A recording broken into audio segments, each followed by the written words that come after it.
if you fester in silence and you just go along with the status quo, you're not going to have the innovation. You're not going to have the growth and the development. You're not going to be able to have what we all crave and need, which is evolution rather than revolution. Welcome to the Curious Advantage podcast, an exploration of the idea of curiosity and its increasing importance for thriving in the digital age. From the authors of The Curious Advantage.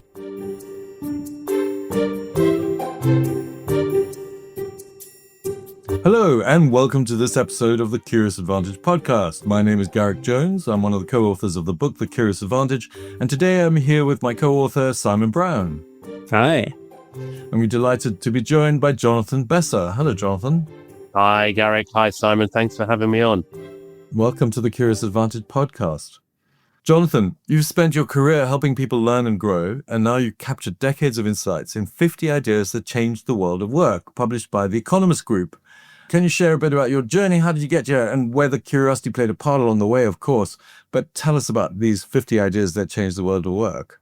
Thanks, Garrick. Yeah, 50 Ideas Changed the World of Work. We published it earlier this year, co-authored with my friend and colleague, Jeremy Curdy. It's been a fabulous journey. It's the first book I've written. It's honestly something I never thought I'd be able to say was that I was a published author. It's been all about curiosity and challenge. So curiosity to learn new ideas, curiosity to challenge oneself to push the boundaries of what one can do. I didn't know about all of the 50 ideas, so I've learned along the way. I've learned new areas. Jeremy and I broke up a lot of the ideas as we went through, and I selected some of the ones that I wasn't too aware of. So I went through. I've worked in leadership development, come across lots of concepts over the 20 years I've been doing it. And this was a great way to learn. So that's curiosity in itself, I suppose, all the way along. I'm definitely going to pull out some of the ideas that have captured my attention from your book. But if you summarize some of your best business thinking out there, from classics to the modern frameworks and so on, what are the things that you feel are most relevant today? Oh, I think they're all relevant. I mean, yeah, but I would say that maybe from Sun Tzu's Art of War, which is, centuries old, right through to some of the more modern areas such as lean in and grow. I mean, growth mindset's been around since the 60s. I was delighted to see it really entering into business parlance as recently as 5 to 7 years ago, coming through about the intelligence of the way that we can work it and grow within ourselves. So it spans a lot of the old ideas. You've got SWOT, you've got PEST, you've got a lot of different ideas coming through that have been written over decades and in sometimes centuries. They have relevance in what we do and recycling and revisiting for workforces right through from the most junior starter right through to your board level and executive level. It's about how you apply. It's about how you engage. I'm intrigued, Jonathan, on how did you decide on these 50? So, of all the ideas across all time, if you went all the way back to Sun Tzu, how did you decide these were the 50? It's a great question. We, of course, started with a long list of ideas and concepts. Came through, discussed, debated. There were a couple of heated virtual arm wrestles about what we were going to cover. Some ideas that we've got at the back of it from the long list coming down to the short. It was really about what was relevant. Where are we in today's workplace and also in society? How do we need to operate? What do we need? How do we push curiosity and engagement? And what can be summed up in 4 to 6 pages of 1,500 to 2,000 words that can be a reference? I mean, the question I often get is, should these 350 odd pages be read from page 1 all the way through, or dip in and come back? I think the answer is generally just yes. You can use it as a reference book you can go through because the ideas build upon each other and they are related into an area where there is crossover and cross-reference in other elements that are going through. So to answer your question, Simon, we had good discussions and interlinks about where it is, what we're seeing, what we knew and what we were willing to really see what was important. Our fabulous publisher with Profile Books, Claire Grace Taylor, helped us with her views as well. And what we're seeing wider. Hopefully there'll be another 50 ideas coming through as well, and love people to shape what they think is missing. I've got a question about, these are all, many of them are old favorites. Many of them are things we've heard, but there were new ones to me, which I really enjoyed very much. Things like the Eisenhower Matrix, for example, I want to explore further. But which do you think are the ones that are like most misunderstood or the ones which are misapplied? I think misunderstood, perhaps. I think some of the SWOT and the PEST analysis frameworks go back a long time. They are seen as old-fashioned in a modern-day world, which is very tech-enabled, and you can get an answer through one of your large language models very easily. Think, the ability to. I was working with a client last week where we go through a pest and we do a SWOT to cross-reference and helping come to a strategy and how are you going to direct what you're doing? Yes, it's gameplay. Yes, it's working through. But walking in your client's shoes, you need to understand what the marketplace is and how you do it. So I think there are a lot of elements and frameworks that are considered old-fashioned and still relevant in what we do. SWOT and PEST are definitely two of those. It's interesting to me how frameworks, and all of these are frameworks in many respects. We may have used in the past, one framework to achieve this, one for strategy, and maybe added 2, 3, 4, 5, 6, 7, and so on. Frameworks are so much a part of how we apply thinking and decision making, and they're very, very useful. To have 50 in one place is very useful, I think. And the thing about frameworks is they're like a language in their own way. You kind of learn a bunch of frameworks and you can go, I need to apply this. I want to make a decision about that. Here's a framework that helps me get there faster. And I think there are huge implications for AI as well, because you get a better answer when you've got a better framework with your prompt engineering, don't you think? But yeah, it's about pivoting to your curiosity as the starting point, working out what you're going to have and where you're coming from. I love the podcast because it is about curiosity. And I truly believe the more curious you are, the greater curiosity you have, the greater starting point you have. And that's where you get different interventions, interactions, and opportunities to think and develop and evolve. Can I ask you about the Eisenhower Matrix? Yes. What is it and how does it help us prioritize and manage time, do you think? The Eisenhower Matrix really, it helps us distinguish between what is urgent and what's really important. And that distinction can be game-changing in what we do and how we do it. Sometimes we get caught up in a whirlwind. Do we answer our stakeholder, either personal or professional? Do we reply to emails? Do we send that email at 9 o'clock, or as a leader, 9 p.m. as a leader, should we be leading by example? What do we do? How are we going to be going? What's the most important deadline? Do we knock off the small things that give us a bigger window later on, or do we just try and focus to where we are? So, the matrix is a very simple 2x2, what to do first, what to schedule, what to delegate, and what to eliminate. I'd say the bottom left is hugely important for leaders today. What do we delegate? How do we delegate? And by delegate, I mean you can delegate to a large language model to help you go through that, or you can delegate and grow your people as well. So it's about making that choice. It encourages the ability to think and to develop. And it's hugely valuable about what you can do. It's taking a little time to go through and understand what it is to use it, to then move on. I never knew that was so called the Eisenhower Matrix. I come across that four box grid of urgent and important, but I didn't know that's where it came. And Simon, maybe that's one of the lessons I learned through this, is that so much that is day to day and what we do and how we do it, certainly within learning and leadership development, it comes from some of the elements that discovered over the years. Yeah, of all the 50, is there one that is like your personal favorite of, this is the one that everyone really needs to pay more attention to and take on board? So my personal favorite was one because it was a turning point for me, actually, in writing the book. As a first-time author and, with huge amounts of imposter syndrome, I struggled along the way, I really struggled with black swans. I knew about the concept, where I was going through, but the struggle was actually it was one of the earlier chapters that I challenged myself to go with. And I probably should have started with something I knew better. But it was, does this make sense? Am I doing a good job? It's the little devil on my shoulder of imposter syndrome of where I was. And so I wrote it and I rewrote it, and I ended up being more vulnerable, talking to Jeremy, my co-author, and saying, can you help me with this? And he gave me some great advice, having not even read it. And then I was able to take that step back and revisit. So that was a personal challenge in a way, and has become a favorite chapter because I was able to go down and then talk about the rhinos and develop my thinking. But it was the tipping point to moving where we're going in what it is. So the second answer for that is really probably grow. I think grow is at the heart of how we lead ourselves, how we lead others, how we manage, how we enable curiosity, because curiosity is a launchpad to what we do and how we can do it. And so that's two answers to one question. I apologize. I'm sorry, not sorry in that. No, I mean, let's maybe dive a little bit into them. So, I mean, the black swan, so COVID seemed to be recent example, I guess, of a black swan. But tell us more around the model and what you came up with within that process of going through the imposter syndrome. I mean, black swans was something that I knew about, but it's a relatively simple concept. And trying to get my head around something that was quite simple to make it readable and understandable, but to understand that these are elements that can be foretold, foreseen, and predicted. And then how do you overcome the elements that come back so that hindsight isn't always 2020, coming back to where you are?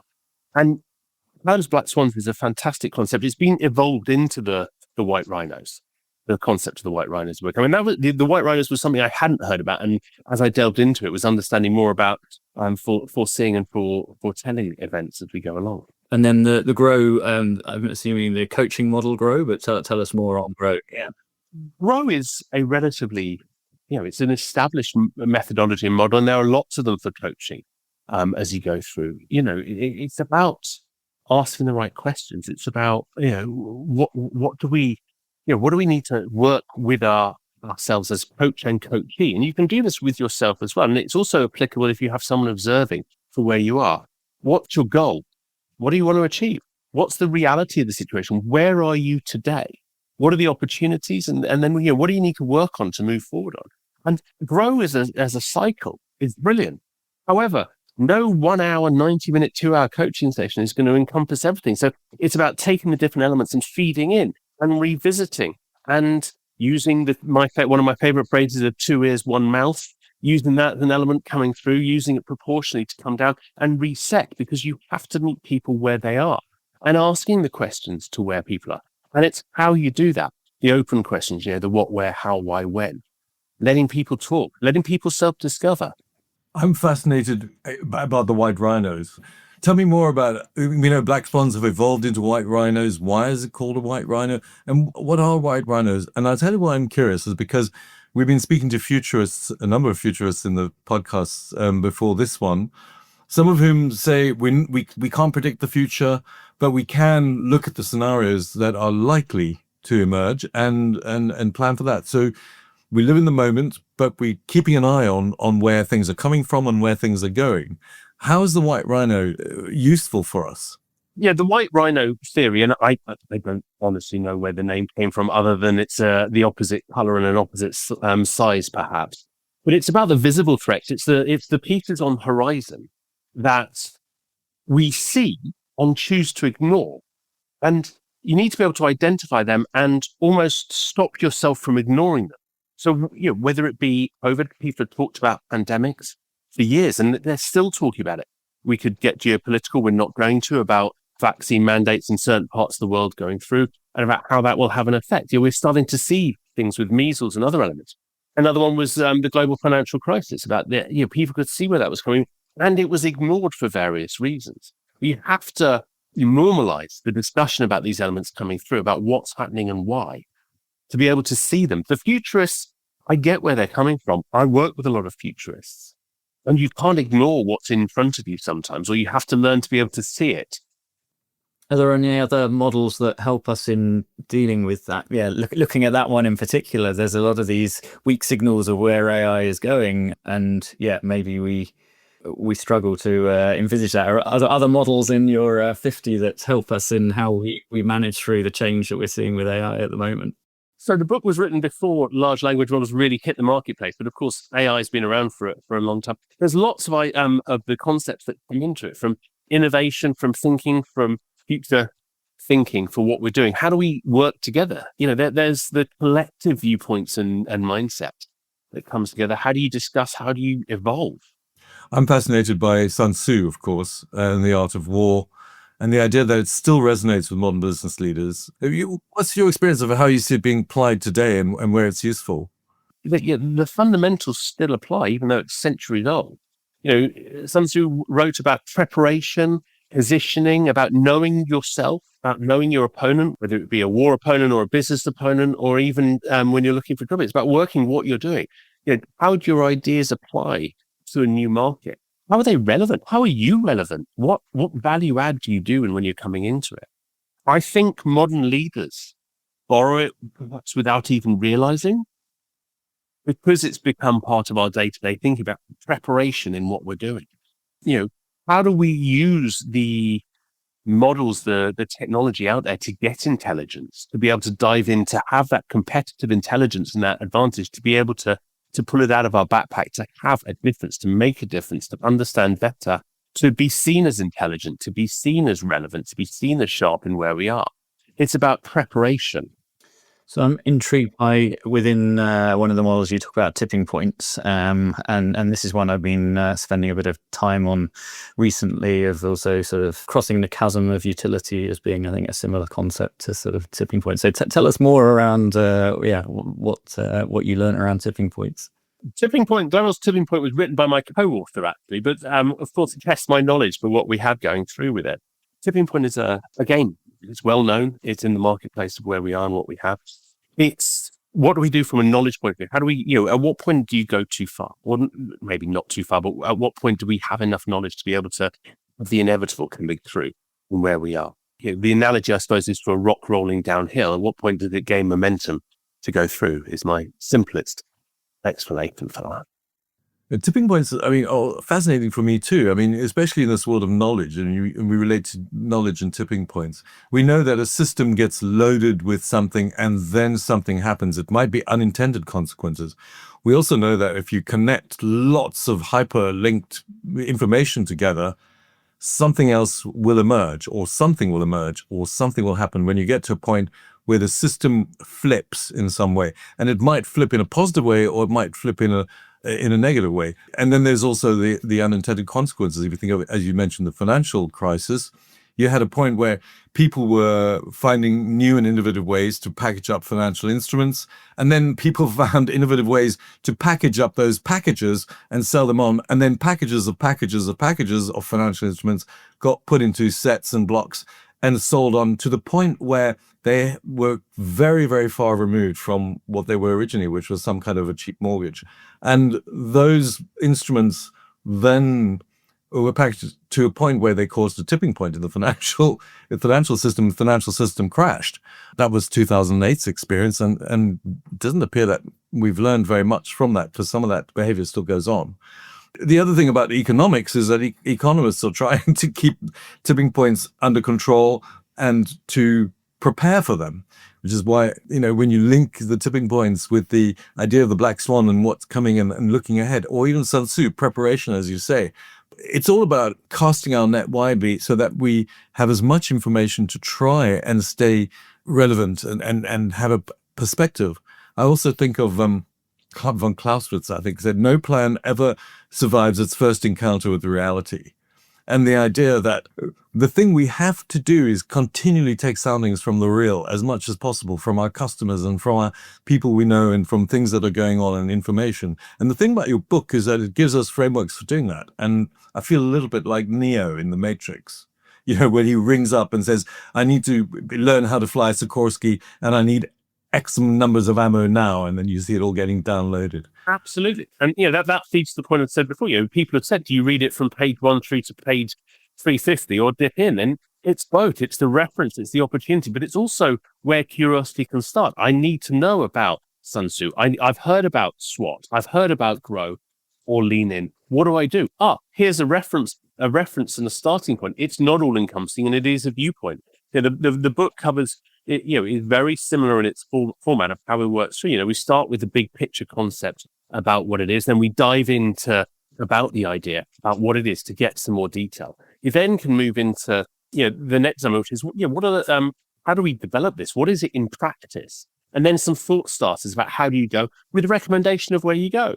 Where do you start to understand it, whether it be a TED talk or whether it be actually reading the original book. So to your point, Garrick, absolutely, it's about a collation of knowledge to feed the curiosity of where we are. I like also the thing that occurs to me is that some of the frameworks are, as you say, the kind of big picture stuff. They help us get more context, which is really important for curiosity, from our 7 C's, as you know. And then there are other frameworks that are really helpful for organizing that information or curating or being critical about that information. And then, as you say, there are other frameworks which are very practical and pragmatic. Can you tell us a little bit about the pragmatic ones, the things that help us move things into reality? How do you move anything into reality? It's about taking the concept, taking the idea and moving it along. Where do you make that choice? Where's your individual tipping point to move it along from concept? From being a student and doing a lot of research, moving it into your final thesis, right through to what is are you reinventing or taking a new concept? Are you taking all the strategic inputs and moving it forward? When is enough information for what you have? And there are frameworks that you have to do. So SWOT, yes, the elements that feed into that, the intention is that they are stepping stones to take you along that pathway, understand where you're going, for where you are. If you want to pin me down to what would be a really good concept for what could do that, possibly the Eisenhower Matrix. You could apply that to where you're going. It's the 4-box matrix of do first, schedule, delegate, and eliminate. You can apply that to where you are and trying to move something from conceptual to factual and actual in where you are. What would you say, maybe, Garrick, would you do to move that along? Well, I love that question. For me, it's about design thinking is very relevant there. And the idea that the best way to learn about something is to do something or to make something. Start, as you say, and learn and from failure and go. But make a start. Do something small, prototype something, and just step up.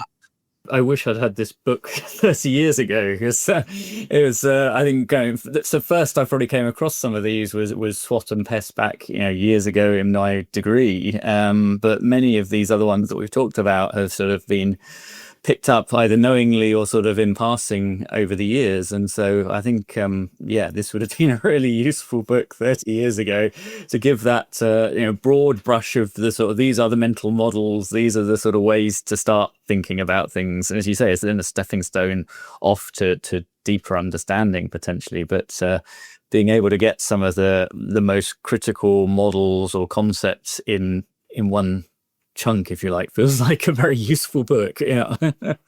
Flow is a really good example about a methodology and an approach to working through the progress of what you are. How do you take knowledge to apply? Where is just about enough to be able to get to that disruptive, fail fast mentality? Because you have enough information to make that prototype and to amend from there, because getting your hands on it, getting linked in, taking it, breaking it, applying it is the important part. How do you bring the right people in? How do you know to bring the right people in at the right times to be able to do that? And how do you get feedback on it quickly?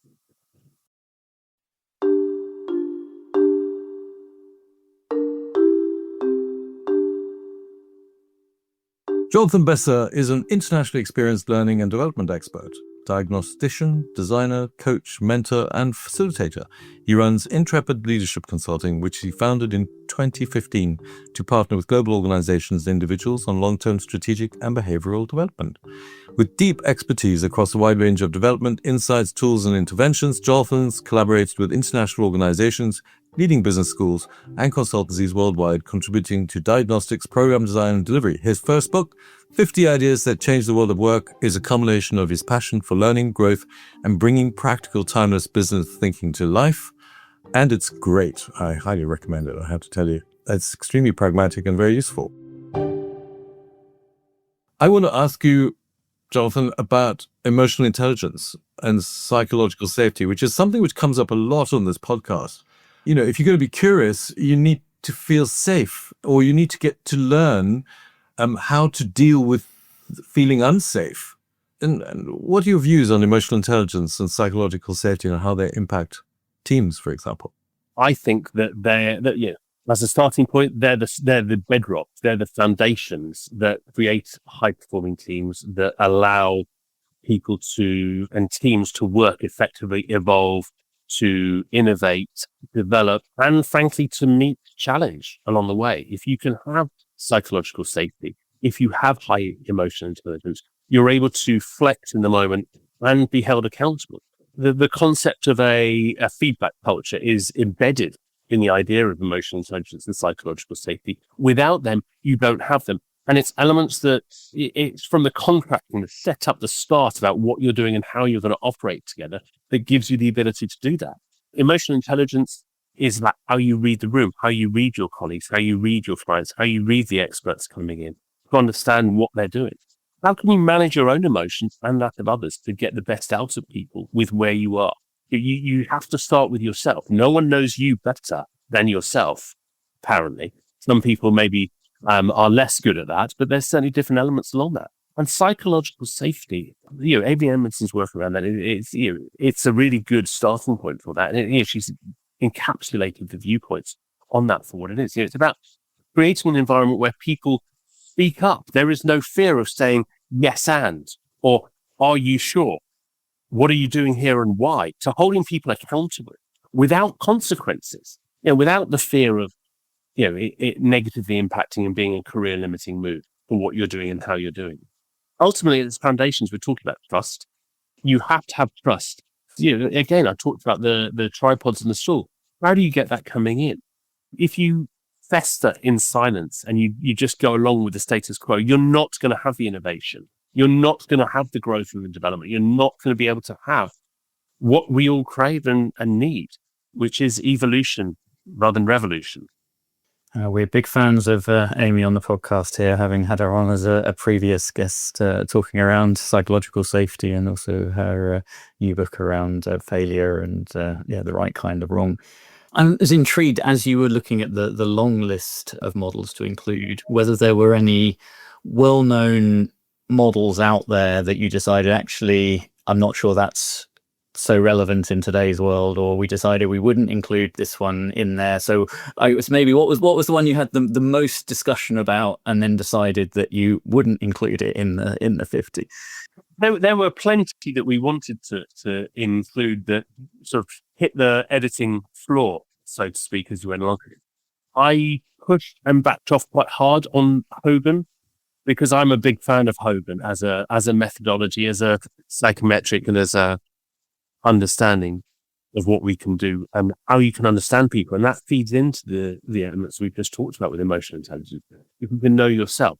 Decided not to because it was a little bit too narrow in its focus of where it was. But I really liked Hogan for what we could do with that. Yes, Hogan. I remember Hogan's derailers and my 95% propensity for mischief, which sticks with me. You'd be amazed the number of people that have mischief as a propensity. Simon, do you still have a 95% propensity for mischief? I first did it 10 years ago, and I did it again a couple of years ago, and it had changed by about 2%, but it was still a very high propensity for mischief. And that feeds into to what we've already talked about knowing yourself better than knowing anyone else. And elements like Hogan and others come in, and they help you understand yourself. And as you move into an organization, as you move higher in an organization, you have to know yourself better than anyone else to know how to get the best about other people. I often talk about the manager's curse of hiring yourself as a younger version, and you realize, and then you want to go back to your manager and say, I'm really sorry. And then there's the leader's shadow. You have to hire and work outside of your shadow, because that's where you get the best and most innovative ideas, the people who will challenge you, who will work with you, who will evolve and break things fast. I'm intrigued whether, as you went through the book, whether you also considered where ideas and models can hold us back as well as taking us forward. And as an example, in the last few weeks, we're having a conversation around maybe some of the mental models that we hang on to, and we hang on to them for good reason because they help to sort of simplify and understand the world around us, but whether sometimes we need to discount or put to one side those mental models, because I guess a little bit to the black swan piece, if we hold on to a mental model that this is how things will always be, maybe that actually makes it harder for us to predict where things are going. Did you go into that at all as you were looking at these? Yes, and less so. I mean, you're talking about blinkers, really, about how do you move outside of the blinkers of what you have. We all as individuals, we're brought up with orthodoxies and best practice as we go along. And we have to move outside of our own mental models and norms to be able to challenge ourselves. And that comes from surrounding yourself with people who challenge your thinking or open your eyes to new ideas, new models, new methodologies of where you are. So we didn't directly come across it. However, it's one of my founding beliefs. And it comes down to the why. It's the why question. Why are you doing that? Why are we going there? And there are ways to ask why without being super challenging. And different people require different levels of challenge. Let's be honest, we've all been there ourselves and with other people. And it's about being that center point to ask the question, about why you're doing something, why you are sticking with this. It was Einstein who said, the definition of insanity is doing the same thing over and over again, expecting a different result. I butchered the quote, but you get the principle of what we're saying. And it's the same thing. Stop using the same models and expecting to get different results. And that's the foundations of it. So the answer is, as I said, yes and no. Yes, we did, but no, maybe we didn't challenge it as much as we could have done. No, I really relate to that. This idea that blinkers, and I like heuristics and I like models because they help us make sense of the world. But if we get trapped by them, we have to have a healthy disrespect for our models in as much as we respect them. I think you say that they can be blinkers and they can keep us from seeing things around us. And your solution to surround yourself with people who are challenging, hire outside of your shadow, is really one that resonates with me. Spend time talking to people who have completely different view on the world, which you might react to initially and go, why do you think like that? But when you spend some time understanding their experience and where you come from, it's enriching and it gives us some more. It's kind of why I love musicians and I love artists and people who are outside of business, for example, because they might have a completely different way of solving a problem or even finding a way through a difficult way. Artists specifically who make stuff and do stuff and as a result create stuff, they create new worlds. Yeah, that feeds to your point, Garrick, that we talked about previously about making things, unpack, discover, bring others into different viewpoints. You work in a parallel stream to be able to know what you're doing and how you're doing it and invite others in. I will often invite my children who are now teenagers, but certainly when they were younger, because they have a different viewpoint. They've got a different curiosity. They've got a different mindset about how things work. And asking others in helps it. It helps everything. My godchildren are all in their sort of late teens and some are early teens, but getting into their 20s. It's great for me because I feel I've got a role to play now because I can connect them to people and I can connect them to ideas and I can go with them and we can have great conversations and they ask questions or they're interested in something in the world and you can open them up and show them those things. And that's challenging for me because they're looking at things. Sometimes I go, well, why don't you know the answer to that? Or haven't you thought about this? Because you realize, no, they haven't had the experience. And it makes you look at your own life and go, okay, well, what am I taking for granted and so on. It's great. Absolutely. And it also feeds into inputs. There are different inputs from different elements. The world is moving faster and faster. Technology enables so much more to come through in what we're doing. We all of us carry in our pocket a computer that occasionally makes phone calls for us. And different generations have different ideas and different ways of accessing that information. You talk about the world's getting faster and faster, but have you got a view on like things that have immediate payoffs or things that have like long-term payoffs? What's your view on like how we manage the kind of timelines on things? It's a great question. It's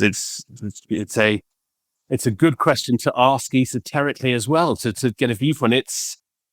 I think we are all, our human nature, our biology feeds the need for instant gratification. It's knowing oneself well enough to be able to take a step back and say, why is this happening? Why am I doing this? And what's it feeding into? For leaders, I encourage my coachees, be the last to speak.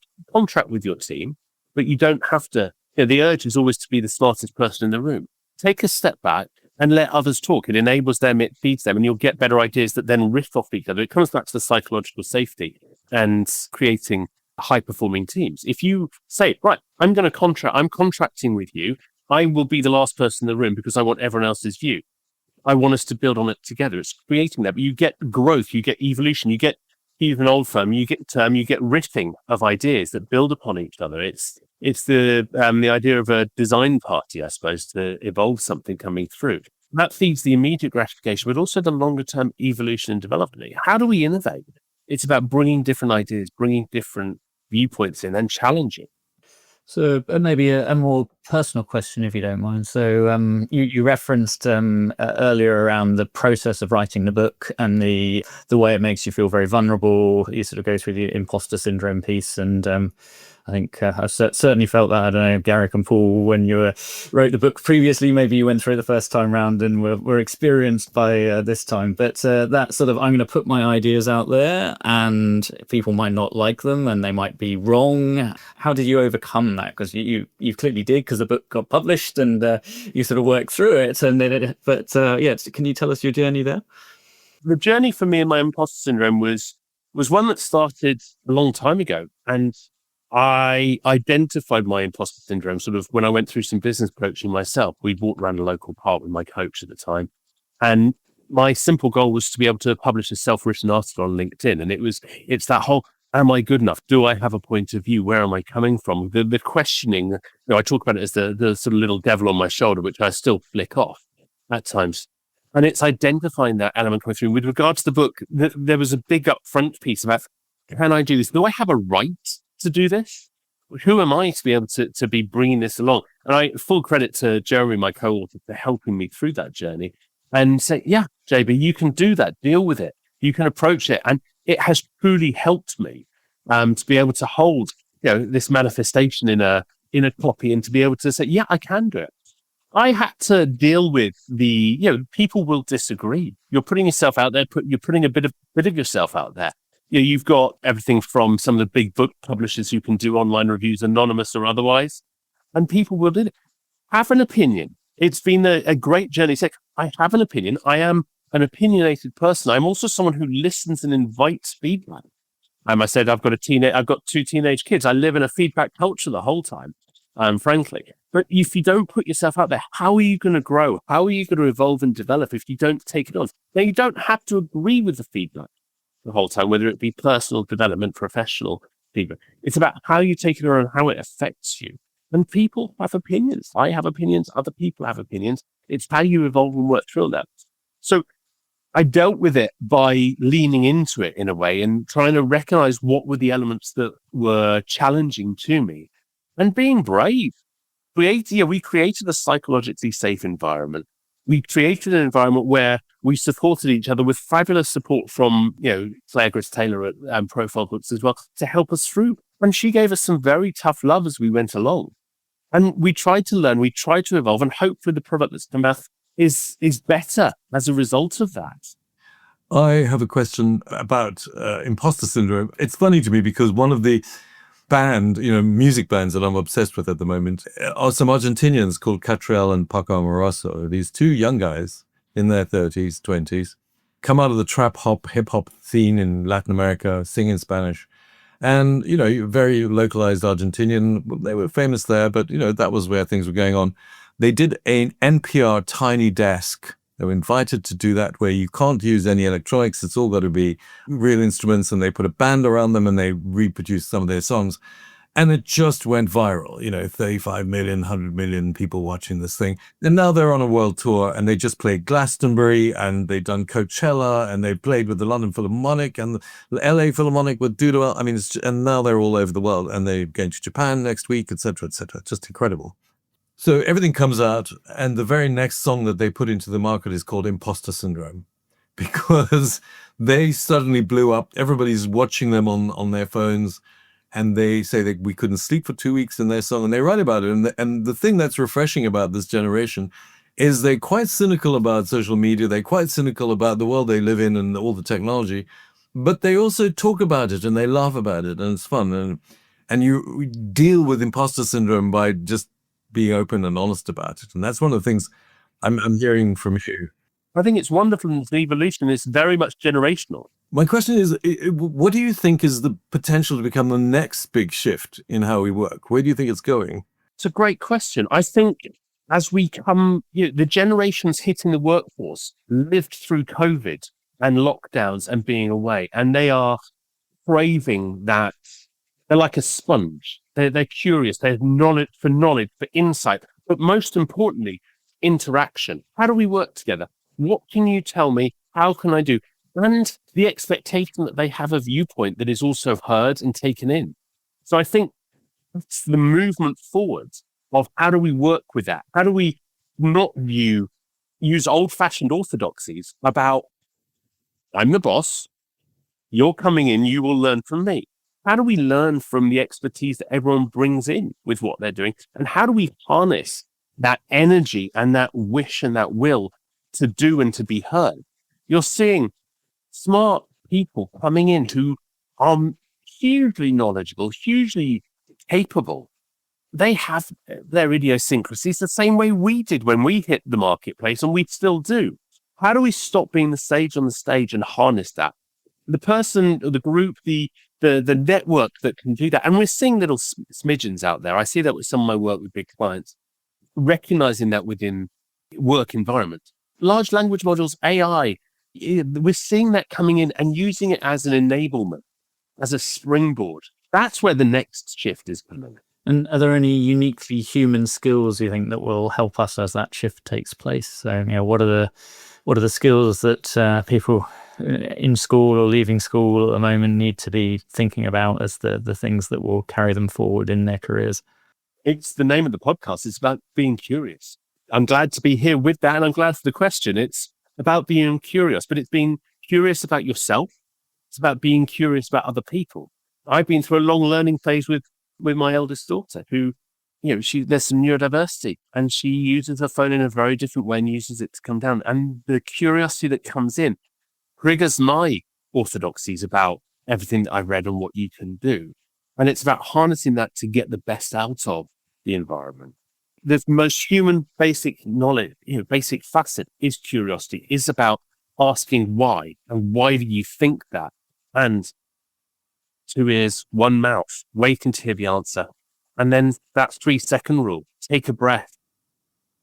It's funny, I was at my daughter's middle school graduation a couple of weeks ago, and the teachers were talking about some of the pupils that had won prizes, and the number of times that curiosity came up in those conversations. It was a bit of a running joke that my wife would nudge me each time it got mentioned, but it was a theme around the people that they selected as the sort of award-winning pupils from across the year, and curiosity seemed to be the common trait across many of them. Don't get me wrong, it's maddening for leaders who are used to being listened to. We have to retrain ourselves to harness that. Because frankly, we should all be looking to hire and bring on individuals who want to take our jobs, because we can't move on either professionally or as a society until we have people ready to evolve and take forward what we do and how we do it. We should be harnessing and nurturing those, in my humble opinion. We're having to come to the end of this conversation, but I have to ask you, what are you personally most curious about right now, Jonathan? I'm curious about where the bright young minds I'm working with are going forward. I'm asking people about what they think and how they use it. And it's what I do with that. I'm curious about how I can evolve my thinking. I just turned 50 this year. I've got more years behind me than ahead of me potentially. And I'm seeing people much smarter than I am, much more knowledgeable. So my curiosity is, how do I stay relevant and how do I stay connected to evolve forward? Where's my place in technology, youth, and I'm somewhere sandwiched in the middle? Perhaps you're the 51st idea. Maybe I need to do a self-biopic. We can talk to Jonathan Besser. He's covered a huge range of topics because he's written a book, 50 Ideas That Have Changed the World of Work. And he's talked to us things like challenging and pushing boundaries, learning, Sun Tzu, The Art of War, growth mindset, SWOT and pests, those old favorites. And your personal favorite around black swans, great conversation around white rhinos and their relationship, and then the grow coaching models. You talk about 2 ears and 1 mouth, and I think that's going to stay with me. We've got 2 ears and 1 mouth, so keep it in proportion. Talk about normalizing and the things that are in front of us and not ignoring the stuff that we don't pay attention to, because by paying attention to these things, we can find things that may be standing in the way or things that can really help us move forward. The way I think about everything we've been talking about is you've kind of had this deep dive and you've got the synthesis of things we take for granted around us, which is super useful. You ask the question, how are we relevant and how do we intelligence and use that for our advantage? And we talked about tipping points and crossing the chasm of utility. And so where does that take us? Where does curiosity start, and what is the starting point? 50 ideas are just great starting points, provide us with big pictures and then moving down into the detail. We talked about design thinking and how to do things and move things into the real flow, psychological safety and being curious and the need for trust, and how these things allow us to be curious and creative. Tripods and stools, and of course, evolution and revolution. Then we're looking for evolution rather than revolution. Questions about what you left out, and Simon's 95% propensity for mischief, which I'm going to hold on to. Knowing yourself again, and the importance of the leader's shadow, and how important to bring in people from outside of our shadow, because that's where we learn. How can these models that we hold and these heuristics hold us back if we're not careful? And how do we get rid of the blinkers? Ask ourselves why. And another point you made a lot about asking ourselves why, and why are we doing things, and what's getting us to the basics of what it's all about, and how not to just focus on instant gratification. And then a conversation about what the next big stuff is and what's going in the post-COVID generation, which is, you talk about them being a sponge and open to learning and figuring out where to go forward, which gives us hope. And how do we plug into the energy of the next generation, which is very interesting.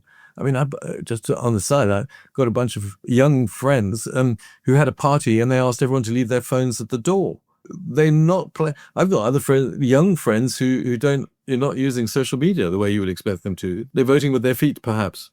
Talked about how AI is an enabler for the future.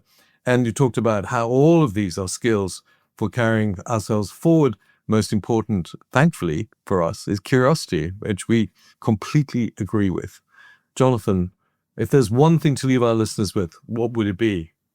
Thanks, Garrick. And great summation of a great conversation. I think the one thing to leave you with is check your own assumptions. Ask yourself why you're doing something. Why are you doing a certain thing? Why are you thinking a certain way yourself in that moment? Apply that curious lens to yourself. Don't be afraid to ask why, and have a moment to understand why of the why. Thanks so much for joining us, Jonathan. Thanks very much for having me. I've really enjoyed our conversation. You've been listening to a Curious Advantage podcast. We're curious to hear from you. If you think there was something useful or valuable from this conversation, I encourage you to write a review for the podcast on your preferred channel, saying why this was so, and what have you learned from it. We always appreciate hearing your thoughts and having a curious conversation. Join today, #TheCuriousAdvantage. Curious Advantage book is available all major bookstores and Amazon worldwide. Order your physical, digital, audiobook copy now to further explore 7C's model for being more curious. Subscribe today and keep exploring curiously. See you next time. Thank you for listening to the Curious Advantage podcast. The Curious Advantage book is now available to purchase on Amazon. Stay tuned for the next episode and keep exploring curiously. This podcast is produced by Jessica Wickham.